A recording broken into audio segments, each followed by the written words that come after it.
di dalam bulan Ramadan banyak sekali unsur-unsur untuk menyatukan umat. Kalau dilihat dari sejak awal menentukan hilal saja, tanggal 1 Ramadan kapan menggunakan ruqyah atau menggunakan hisab, dari awalnya sama, sumu li ru'yatihi wa aftiru li ru'yatihi, puasalah kamu sekalian karena melihat hilal, dan berbukalah kamu sekalian karena melihat hilal. Kebersamaan ini yang diharapkan umat Islam bisa bersatu dari awal Ramadan. Maka negara-negara yang lain itu kadang-kadang bukan negara Islam, mayoritasnya bukan Islam, tetapi orang Islamnya punya mufti. Seperti di Singapura itu punya mufti, tergantung mufti kapan Ramadannya.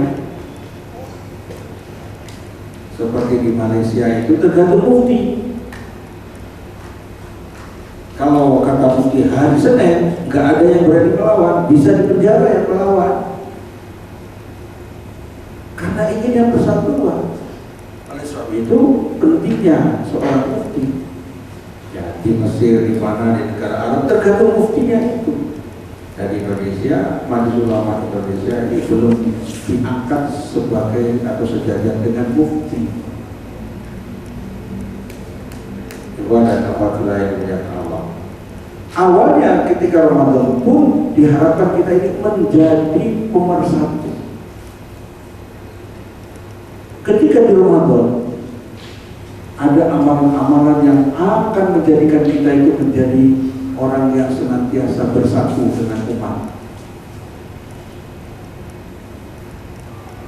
Kita tahu bahwa umat Islam itu adalah orang yang gampang bersatu, gampang dipersatukan. Itu mukmin. Al-mu'minu ya'lafu wa yu'laf, wala farra liman la ya'lafu wa la yu'laf. Itu hadis sahih. Artinya bahwa mukmin itu gampang untuk bersatu karena akhlaknya lembut, indah, jinak, begitu. Wayulah gampang untuk disatukan. Itu mukmin. Jadi kalau ada perbedaan-perbedaan masalah khilafiyah, masalah furu'iyah, itu gampang diselesaikan. Masalah qunut, masalah usul, bagi mukmin itu gampang diselesaikan kalau dia punya keimanan. Dan tidak ada seorang mukmin yang sulit untuk dipersatukan. Kalau sulit dipersatukan, artinya ya, ada sesuatu, ada penyakit dalam keimanannya itu. Entah rasa ego atau merasa hebat dan seterusnya, tidak bisa untuk bisa bersatu. Sarana yang ada di dalam bulan Ramadan ini, ya, dari mulai keistimewaannya dulu. Keistimewaan yang ada di bulan Ramadan apa saja? Di sana ada kewajiban puasa. Kewajiban puasa ini akan menyatukan umat, mulai dari waktu berbukanya, waktu imsaknya, dan tadi dari awal menentukan hilalnya, ya baik menggunakan hisab ataupun menggunakan ruqyah. Itu sebenarnya umat Islam gampang disatukan. Apalagi kalau sekarang sudah ada kesepakatan ulama-ulama untuk ya memiliki kalender internasional. Seandainya bisa nurut itu enak.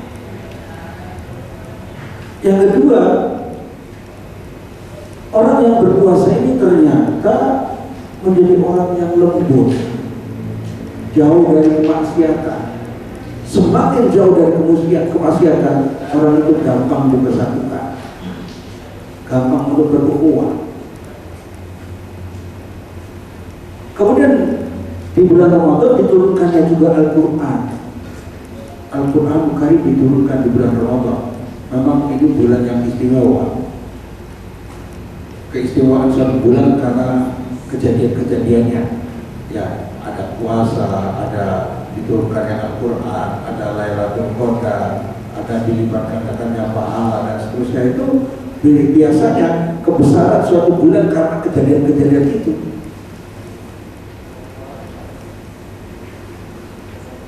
Ketika Al-Quran diturunkan di bulan Ramadan, menunjukkan bahwa bulan Ramadan menjadi istimewa.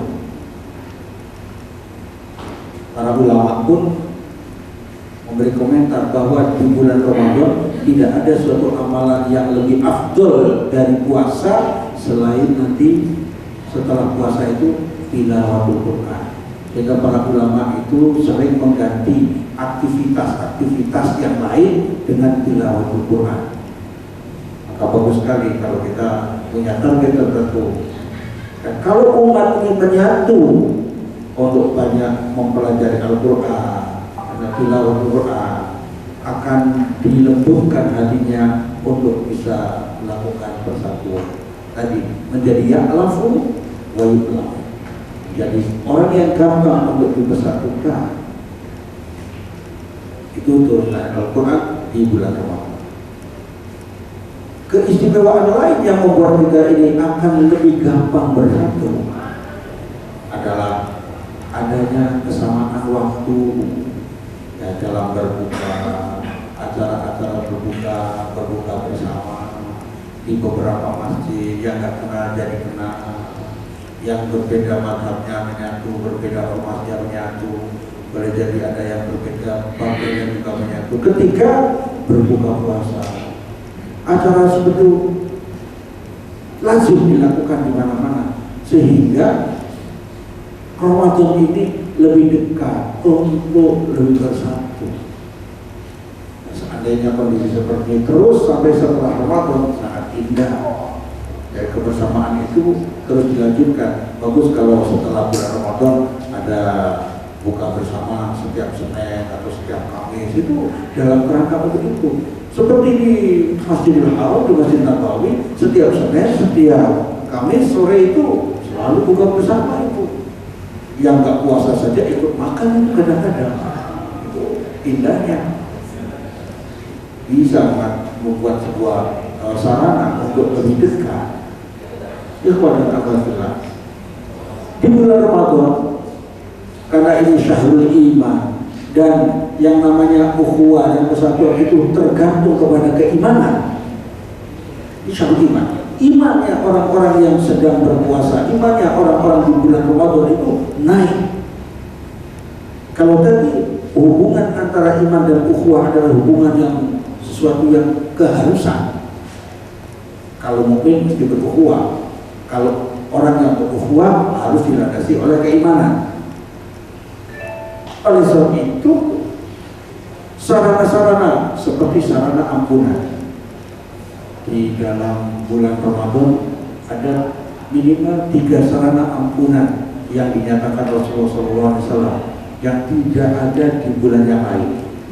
Yang pertama, sarana ampunan pertama adalah shaum itu sendiri. Man shoma Ramadhana imanan wa ihtisaban ghufira lahu ma taqaddama min dzambi. Itu sarana utama. Barang siapa yang berpuasa sebulan penuh imanan wa ihtisaban, ya, dengan penuh keimanan dan mengharapkan pahala dari Allah Subhanahu wa taala, ghufira lahu ma taqaddama min dzambi. Menjadi keimanannya luar biasa ketika di bulan Ramadan. Kalau keimanannya luar biasa, maka untuk berukhuwah pun gampang. Tidak mungkin kita ini gara-gara kalau iman yang kuat kemudian gampang untuk berpecah belah, gampang untuk cekcok. Apalagi masalah-masalah khilafiyah, masalah tarawih, apa gara-gara perbedaan salat tarawih kemudian membuat musola lain.